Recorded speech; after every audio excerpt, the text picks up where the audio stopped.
Hello, Ed Conway here. Here is what might sound like a slightly random question. What do AirPods, bananas, and a pair of shoddily made running trainers from the 1970s have in common? On the surface, not very much. But on my podcast, Stuff Matters, I will uncover the deeper stories behind each of them.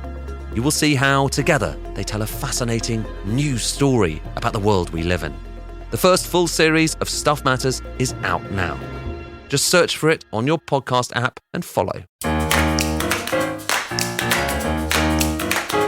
For the final time before the summer break, hello, good morning and welcome. It's Thursday, July the 30th. Overnight, Donald Trump has again praised Andy Burnham for promising to open up the North Sea for more drilling, an announcement that has notably not come in the first 2-week policy blitz. I wonder why.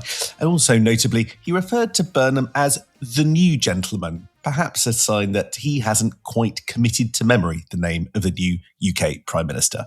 My name, however, is Sam Coates of Sky News. And I'm definitely Anne McElvoy from Politico. The US president returned to his favourite twin themes of windmills and migration, two problems for the UK as he sees it, in an exchange in the Oval Office with GB News last night. But Andy Burnham's still in his good books, or at least Donald Trump declined to criticise him, which is more or less the same thing, and a moment of relief there for number 10, no doubt. Can I be honest, Anne? I had a favourite moment from the exchange last night. Maybe my actual favourite exchange all year. And that was that the GB News presenter actually raised the issue that the channel isn't getting questions at press conferences with Andy Burnham. Yep, you heard me right. The reporter raised with the actual president of the United States that, quote, he won't talk to GB News. Oh, yes. Wait till the president hears my long list of failed interview bids and demands. Maybe he'll do something about that too. The president did not directly address the GB News complaint directly, but, maybe one day. By the way, Anne, actually on GB News' side on that, go on, just take their questions at press conferences. I watched Andy Burnham give a whole interview to an influencer who used to be a Traitors contestant. So he's got time to do a GB News question in the press conference. I mean, how can you credibly be able to claim that you can deal with Vladimir Putin if you're not sure that you can handle Christopher Hope? A question to hang in all of our minds. Last night, supporters of assisted dying insisted they wouldn't be pulling the private members bill, which is having a second go through Parliament, after Andy Burnham told you, Sam, yesterday that he didn't want it to proceed until social care and palliative care were both fixed as issues. Lauren Edwards, the Labour MP in whose name the legislation is, said that the change in assisted dying law wouldn't come into practice until 2031. So there would be time to fix, to use Andy Burnham speak, social care and keep the bill alive. Is that the way that it's likely to work out? Doesn't feel like it. I'm not sure that that'll be enough. The Prime Minister was, interestingly, very definitively when I asked him what his stance was on the subject. Let's just listen to that. I take the view that that debate, and I don't say that there shouldn't be a debate at some point about those issues. I almost think he was a little bit nervous answering that question. What you couldn't see from just listening to the audio was that he folded the piece of paper in his hand over and over and over again until it was like really, really tiny during the answer to that question. I think he knew he was treading on contentious waters. And I think what he said will have an effect because it's a really strong, definitive signal from a Prime Minister. Remember, Keir Starmer insisted that the government didn't have a view when he was in charge. And even if the bill remains technically unwhipped, I think second reading of the private members bill on September the 11th is going to be just a lot harder to get through. It was already quite tight the last time it came before the Commons. In the Kim Leadbeater version, there was just a majority of 23. What's interesting is that Burnham's been saying this in private for some weeks now. So the opposition to this and opponents to this bill viewed it only as a matter of time before he clarified publicly. But my sense is that more than anything else, he thinks that this is just a barnacle on the boat. It's a strikingly different stance to Keir Starmer, isn't it? And in terms of how MPs respond, I think if you put aside those who have strong feelings one way or the other, Sam, and then there is another subgroup I've spent some time talking to who've changed their mind in the course of the debate, who tended to go away from the bill as they heard more of the objections. You do get down to a core of MPs who probably went along with the bill, who were wavering, but then you had the Prime Minister's support, and it felt like something that he wanted to deliver. So I think that does change quite a lot. And if you listen also with a close ear to the way that Andy Burnham phrased the answer to you, well, if you're making that connection with social care and palliative care arrangements for end-of-life treatments, you are prioritising differently. You're linking these things together. I suppose the previous view of this, and certainly in those who supported it, was that you could do both things simultaneously, because otherwise you're always waiting for one thing to improve before you're able to advance your cause on assisted dying. So that would just be my reading of that. Yeah. I mean, more generally, I was at this event, which was Andy Burnham's first speech since becoming Prime Minister. So it's a pretty big deal. Now, as you may have occasionally picked up, Anne, I'm not necessarily prone to praise, but narrowly as a piece of oratory, it was the best I'd seen in quite a while from a politician.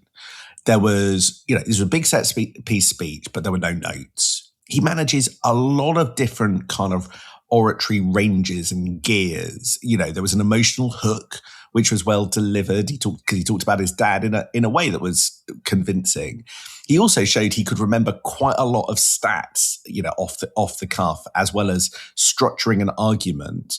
I think we're going to get used to somebody who is pretty much the best communicator since Blair or maybe Pete Cameron, sort of coming our way.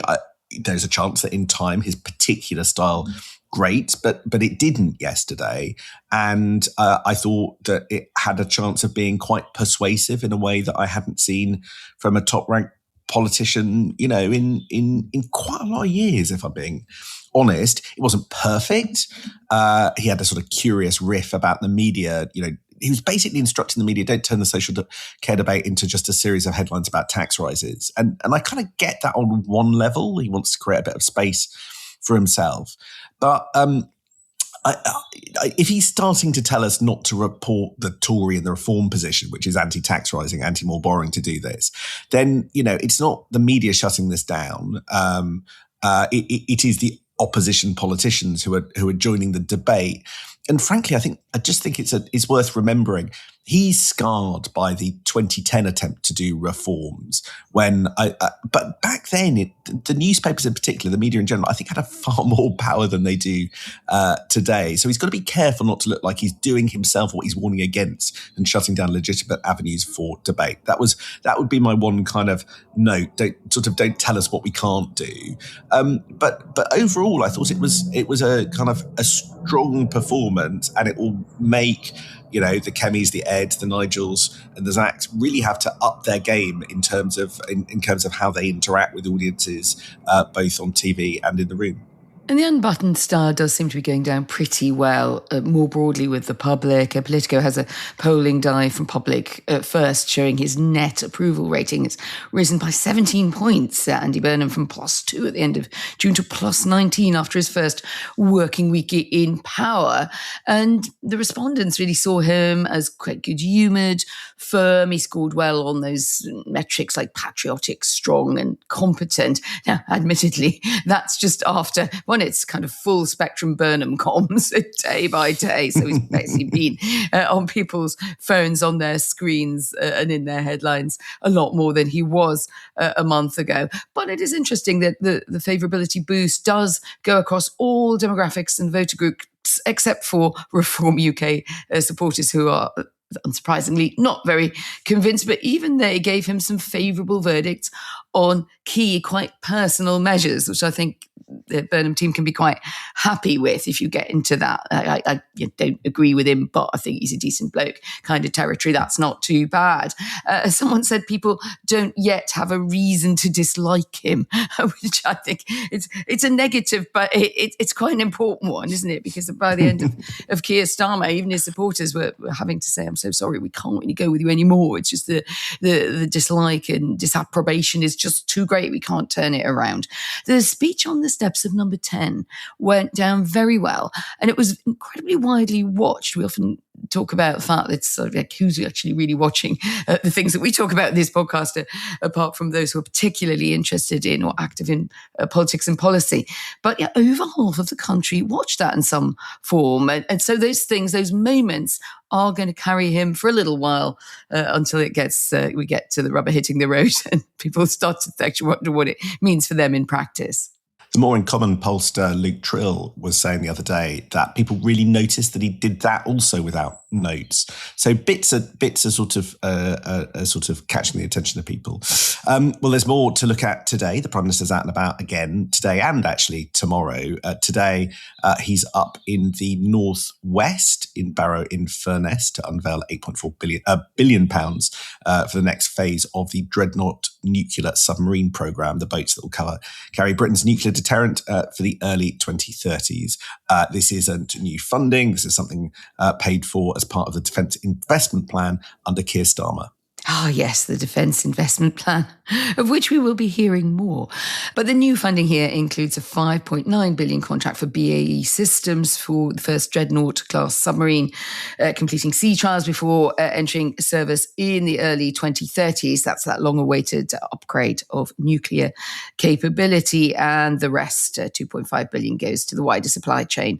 And so that's something that the government is foregrounding in this attempt to say, yes, we're amping up our defense capability, aka mainly against Russia when you're looking at the nuclear threat, but we're also creating jobs as we do so. They're claiming 65,000 across the UK by 2030 and a lot of apprenticeships shortly afterwards. Now, those numbers were settled under Keir Starmer, who wanted to say something pretty similar, but Andy Burnham putting his own spin on all of this. He's released comments talking about the start of a path towards reindustrialised Britain, with British money spent on British workers, British firms, and altogether now British skills in places that were written off for 40 years. Well, yeah, up to a point. The written off for 40 years, it's kind of hard to put that right next to where your nuclear deterrence is based, and the fact that there are lots of jobs across the country that support it. That's a given. It's not really targeted so much, or the intention was not to be targeted on underserved areas, though if they profit from it, then, good luck to them. It is a bit of a re-announcement, and badging it as reindustrialisation, I think we could raise a question mark about that. Adrian Wooldridge at Bloomberg, the columnist, he certainly does. He had a column this week describing all this as Burnham's Hovis strategy, if we remember that advert with the soaring chords and a kind of industrial nostalgia. And he was pointing out that there are some risks to that for Andy Burnham, saying that trains can't be built by AI, etc. So it was a bit Back to the Future. I think Barrow is one of those places where you see all of the prime ministers traipse up to, and I think that pretty much all of them have been there with their high-vis jacket to announce the same project at different stages with a large number of jobs attached. So you could sort of do a jump cut between all of the different, you can see Rishi there and Keir there and probably Boris there as well. I suppose the sort of signal it sends is that it's a gentle one. Andy Burnham is reminding Labour of his pro-Trident credentials. He voted in favour of it. Most of his top team did, actually, with the exception of Lou Hague, when that came to the vote in the last decade.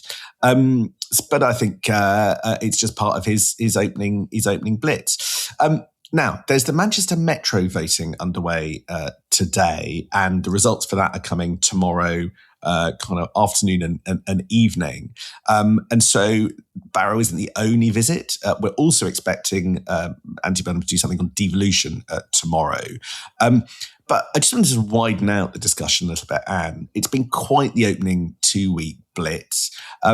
It struck me all the way through. It's been very long on rhetoric.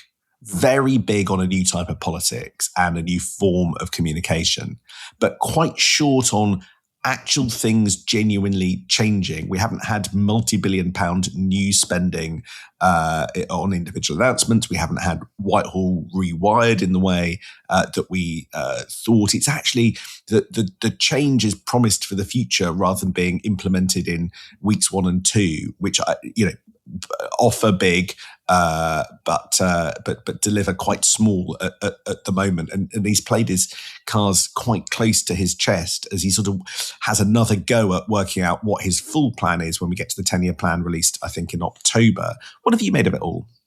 Yeah, it has meant dressing up small announcements as big ones. But as you pointed out in your review of his performance, he does have a theatrical way of doing so. And he's carried it off at this point. Playbook pointing out, for instance, that the BAE apprenticeship scheme will train a grand total of 30 apprentices over the next 3 years. Wow. But yeah, I mean, it's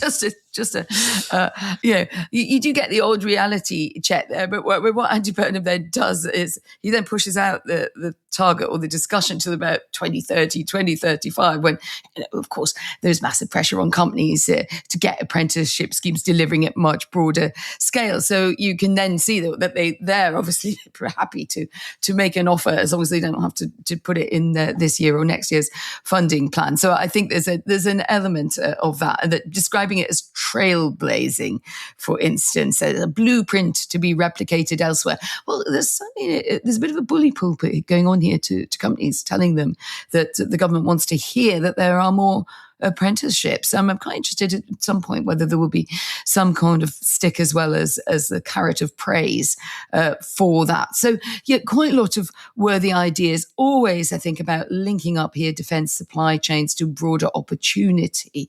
And that's something that the government started under Keir Starmer. I think John Healey has always been rather keen on that.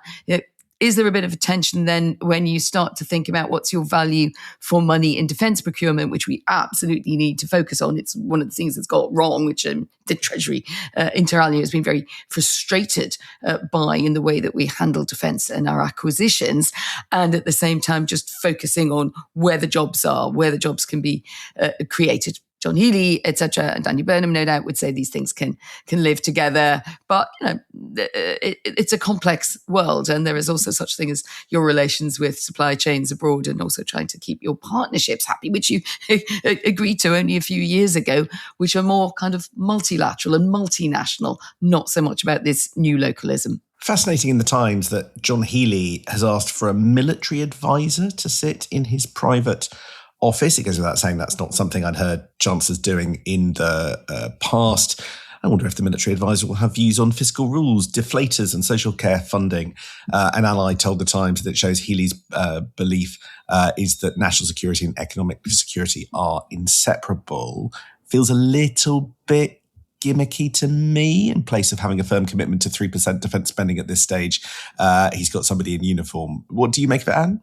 I think the last word, someone in uniform, is the point here. It's symbolic, probably also there to concentrate minds, pour encourager les autres. We know that there's tension between the Treasury and between officials there about how to get to these very sweeping targets that Keir Starmer and John Healey signed up to. So I think it's there for that purpose as well. I mean, if John Healey wanted to have some advice from a military advisor, he's probably had so much of it. It's in his veins, but I think it's there symbolically, which is an interesting idea.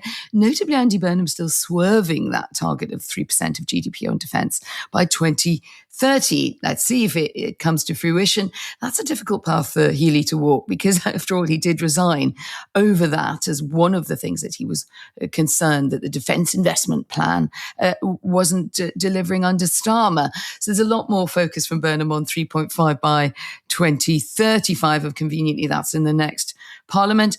Just a word about John Healey, because, of course, deemed by many, though not on this podcast, to be a surprise appointment as Chancellor. I think how he is building his team is really interesting. It's the other great power centre that we'll be focusing on when we come back after the summer. He's up at the Northern Campus in Darlington today. Lots more Friday meetings being held in the North.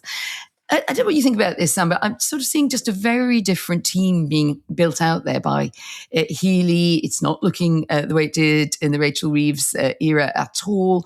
He's brought in a new chief of staff, Will Straw. My view is there is a danger, I think, of assembling a completely new political team without any experience of how to do a budget.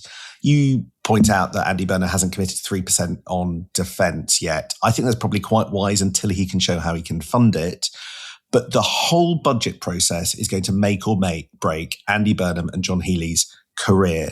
And if there's nobody that's done it from the inside, then if there's no institutional political memory about what happens when, how you deal with the Office of Budget Responsibility, the kind of pitfalls and the snake traps of what comes in that budget process, to have a group of people doing it whilst getting to grips entirely with a new system, that strikes me as fraught with danger, because the budget process is not for the naive, and it's not for those who are having to learn on the job. There'll be a bit of that for some of them, but if you have nobody who's done any of this before, then the chances of its success, you get one shot of this, are just a lot lower.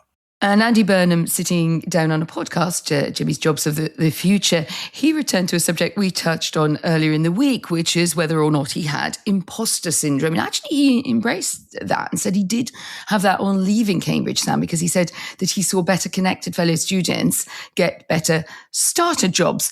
Now, to my mind, this does sit a bit oddly when you have such a lot of scions of Labour families in the mix. Will Straw coming back in there as the son of Jack Straw, of course, the veteran, very senior cabinet minister, and a lot of others who've had some flying starts, the Goulds, the Falconers. So I think Labour has a bit of a tension here to answer when the Prime Minister himself said, I found it very hard to get a job when well-connected people got better jobs. That was quite a moment for me. I think he's worn off the imposter syndrome by now. I think he's pretty confident. I would 100% agree with that. Just as it's always safe to agree with 100% of everything you say, and as we have done morning after morning. This is it for this sort of term of politics, by the way. We're switching off the 5 a.m. alarms because Andy Burnham's had his 2-week blitz after becoming Prime Minister. Parliament isn't sitting, and frankly, we need to go and crawl under a rock, both of us, to recover, recuperate, and regenerate. However, we are not disappearing from your feeds altogether. Gosh, no. Every Monday, there will be an episode of Politics at Sam and Anne's deep dive on a different subject, starting with Ed Conway and the economy on Monday. And we will be back every week with something in more depth to prepare you for the term ahead in September. We may even pop up in between times if big things happen, but we're making no promises at this stage. So with that, we'll say see you for some pre-recorded stuff on Monday. But until September, have a lovely, lovely summer.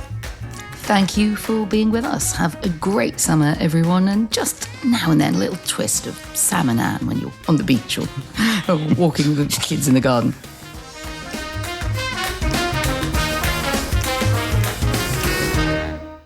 Hello, Ed Conway here. Here is what might sound like a slightly random question. What do AirPods, bananas, and a pair of shoddily made running trainers from the 1970s have in common? On the surface, not very much. But on my podcast, Stuff Matters, I will uncover the deeper stories behind each of them. You will see how, together, they tell a fascinating new story about the world we live in. The first full series of Stuff Matters is out now. Just search for it on your podcast app and follow.